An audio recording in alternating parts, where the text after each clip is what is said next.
Periods రెగ్యులర్గా ఉన్నా కూడా ఇన్ఫర్టిలిటీ ఎందుకు వస్తుంది అనేది వీళ్ళ డౌట్. అంత టైం వెయిట్ చేస్తూ ఉండడం కరెక్టేనా అనే వాటి గురించి మాట్లాడుకుందాం.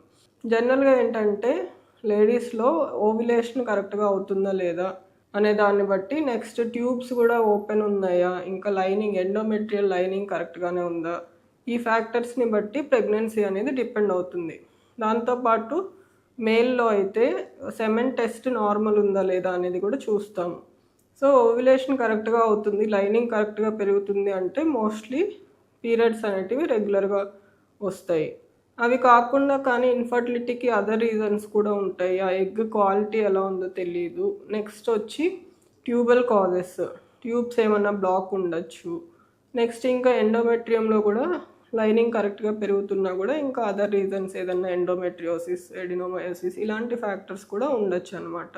అది కాకుండా కొంతమంది మేల్స్ అసలు జెంట్స్ చెక్ చేసుకోకుండా లేడీస్ పీరియడ్స్ రెగ్యులర్ వస్తున్నాయి కాబట్టి వెయిట్ చేస్తూ ఉంటారు. సో ఒక్కొక్కసారి సెమెన్ అనాలిసిస్లో కూడా కౌంట్ తక్కువ ఉండడం, మొటిలిటీ తక్కువ ఉండడం, ఇలా కూడా రీజన్స్ ఉంటాయి. మన బాడీలో ఉమెన్ ఎగ్ కౌంట్స్ ఎంత ఉంది, అసలు మనకి ఎగ్ బాడీలో ఎగ్ రిజర్వ్ అనేది కరెక్ట్గా ఉందా లేదా అని తెలుసుకోవడానికి ఏమైనా టెస్ట్ ఉంటాయంటే one of the important test ఏంటంటే ఏఎంహెచ్ అనమాట, అంటే యాంటీ మొలేరియన్ హార్మోన్. సో ఈ ఏఎంహెచ్ అనే బ్లడ్ టెస్ట్ ద్వారా మన బాడీలో ఎగ్ రిజర్వ్ అనేది ఎంత ఉంది అనేది మనం తెలుసుకోవచ్చు అనమాట. సో నార్మల్గా ఈ ఏఎంహెచ్ అనే బ్లడ్ వాల్యూ మనకి మోర్ దాన్ 1.5 to 3 మధ్యలో ఉంటే మనం నార్మల్ రిజర్వ్, ఓవేరియన్ రిజర్వ్ ఉన్నట్లు అనమాట. సో ఈ AMH value less than 1.5, less than 1 ఉంది అని అంటే మనకి బాడీలో ఎగ్ రిజర్వ్ తగ్గుతుంది అని అర్థం. ఏఎంహెచ్ వాల్యూ మనకి మోర్ దాన్ 3.5 to 4 ఉంది అని అంటే మనకి పీసీఓడి ప్రాబ్లం, అంటే చాలా ఎక్కువ ఎగ్స్ ఉన్నాయని ఇండికేట్ చేస్తుంది అనమాట. సో ఈ టెస్ట్ ఎవరు చేసుకోవాలి అంటే ఎవరైనా ఫర్టిలిటీ ప్లాన్ చేసే ముందు బేస్ లైన్గా అసలు మన బాడీలో ఎగ్ రిజర్వ్ ఎంత ఉంది తెలుసుకోవడానికి మనం ఈ ఏఎంహెచ్ అనే బ్లడ్ టెస్ట్ చేయొచ్చు.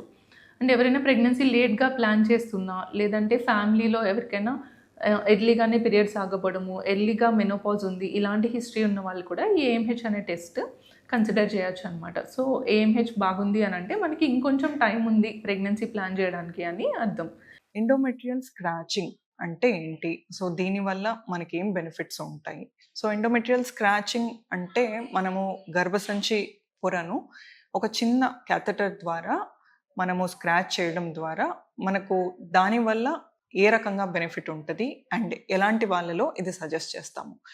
యూజువల్గా మనకు రిపీటెడ్ ఐవీఎఫ్ ఫెయిల్యూర్స్ అవుతున్నాయి అన్న కపుల్స్కి మనము వన్ ఆఫ్ ద రీజన్స్గా ఇమ్యూనలాజికల్ ఫ్యాక్టర్, అంటే వాళ్ళలో ఇమ్యూన్ సిస్టమ్ అండర్ యాక్టివేషన్లో ఉంది అన్నప్పుడు ఇలాంటి కపుల్స్కి ఎండోమెట్రియల్ స్క్రాచింగ్ అనేది సజెస్ట్ చేస్తారనమాట. సో ఎండోమెట్రియల్ స్క్రాచింగ్ పద్ధతి ద్వారా ఏం జరుగుతుంది? సో ఎండోమెట్రియం స్క్రాచ్ చేయడం ద్వారా దాని నుంచి రిలీజ్ అయ్యే కొన్ని గ్రోత్ హార్మోన్స్ కావచ్చు, కొన్ని సైటోకైన్స్ కావచ్చు, వీటి వల్ల ఆ ఇంప్లాంటేషన్ అనే ప్రాసెస్ ఫెసిలిటేట్ అవ్వడానికి, అంటే ఆ ఎంబ్రియో ఏదైతే మనం పెడతామో అది అతకడానికి ఛాన్సెస్ కొంచెం బెటర్గా ఉంటాయి అన్నమాట. సో ఎండోమెట్రియల్ స్క్రాచింగ్ పద్ధతి ద్వారా మనము ఏదైతే ఇండికేటెడ్ కపుల్స్కి ఎండోమెట్రియల్ స్క్రాచింగ్ చేస్తామో దానివల్ల మనకు బెనిఫిట్ ఉండే ఛాన్స్ ఉంటుంది. ఈరోజు మనం పీసీఓడి ఉన్నా కూడా ఎంతవరకు న్యాచురల్గా ప్రెగ్నెన్సీ వచ్చే అవకాశాలు ఉన్నాయి, అసలు పీసీఓడిలో న్యాచురల్ ప్రెగ్నెన్సీ సక్సెస్ రేట్స్ తగ్గడానికి రీజన్స్ ఏంటి అనేది డిస్కస్ చేద్దాం. సో జనరల్గా మనకి నార్మల్గా 1 yearలో చూసుకున్నట్టయితే 12 months ఉంటాయి. సో జనరల్గా నార్మల్గా లేడీస్కి ఈచ్ మంత్, అంటే పీరియడ్స్ రెగ్యులర్గా ఉన్న వాళ్ళకి, అంటే నెలసరి కరెక్ట్గా ఉన్న వాళ్ళకి ఈచ్ మంత్ వాళ్ళకి ఎగ్ అనేది డెవలప్ అవుతుంది, విడుదలవుతుంది.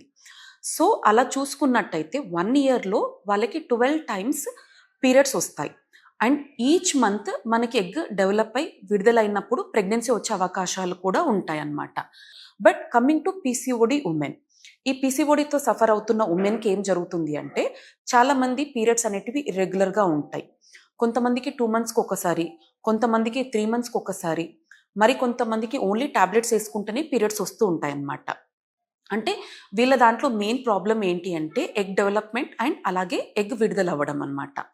సో కొన్ని అంటే ఏంటి, 1 yearలో చూసుకున్నట్టయితే వాళ్ళకి మెన్సెస్ అంటే నెలసరి అనేది కొంతమందికి 6 సార్లు రావడం, కొంతమందికి 4 times రావడం అలా ఉంటుందన్నమాట.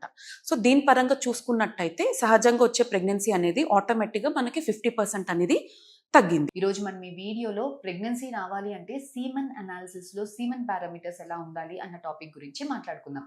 సీమన్ అనాలిసిస్ అనేది ఒక బేసిక్ టెస్ట్, మగవాళ్ళలో ఉండే ఒకే ఒక టెస్ట్. సో దీనివల్ల మనకి ఫర్టిలిటీ ఎలా ఉంది అన్నది చాలా మటుకి ఒక ఐడియా వస్తుంది.